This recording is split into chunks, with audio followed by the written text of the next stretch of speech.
Bu ordunu pulu yok. Puldan ver yana ben sana. Sen ne diyorsun? Haysını al yani. İkisinden ver yani. Sen yana eridi adamlar, erkek adamlar, yoldaşlar Gülyalı geldin elini ellek görsen buğdayın iyisi var öden bir kapkatı güç var. Göre gel halal şerefini yanayan. Sağ ol. Nasıl yapar yanına? Nasıldır Ali? 2 hektardan 66 senetlerden. Kaçı başkalan var?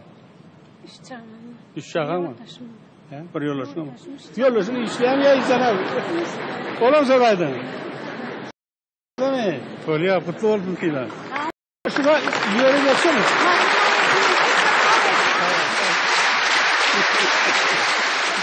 Şu kıyılan yerine ne el kaçmalı ama çok kolay ki böyle. Yalnızıp öğreyi basmayın da.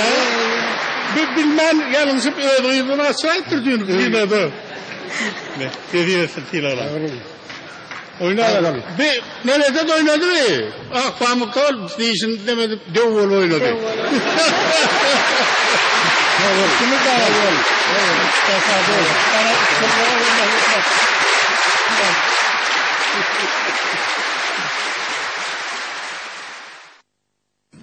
Şu adam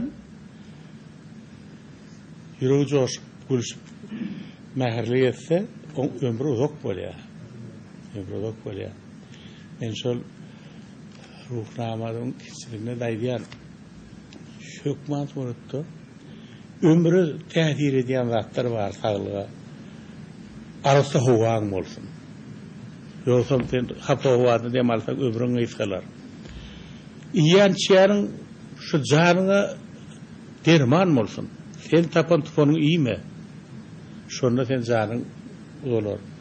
Sen kahar gadaptan daşırakta durur. Kahar gadap seni şunu bedenini sökür, kan damarlarını tiraylap, basışın köpeldir, beynine tesir eder, kellağır durar. İzinem ay değil mi? Çok ay değil. Bir o teleğin olsun. Yoksam iyisi aydın, karranın bilmeni alsın. Şimdi arada sağlam olmalı. Onunla sonra da senin böyle karışıklık günleri çayduğun başına duşarsan o senin öğretmenin gününü doğrum. Böyle ya. Gönül alma.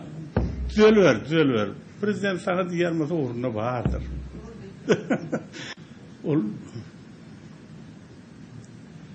Süyü diyen adam emmek için batına düşen ha. Yeri sevgitini ödlet diyor, iyice ünlüyüm. Onun için ayıptattal. Ben oğlanla düşeymem. Adam meterine tapır öyle diyor.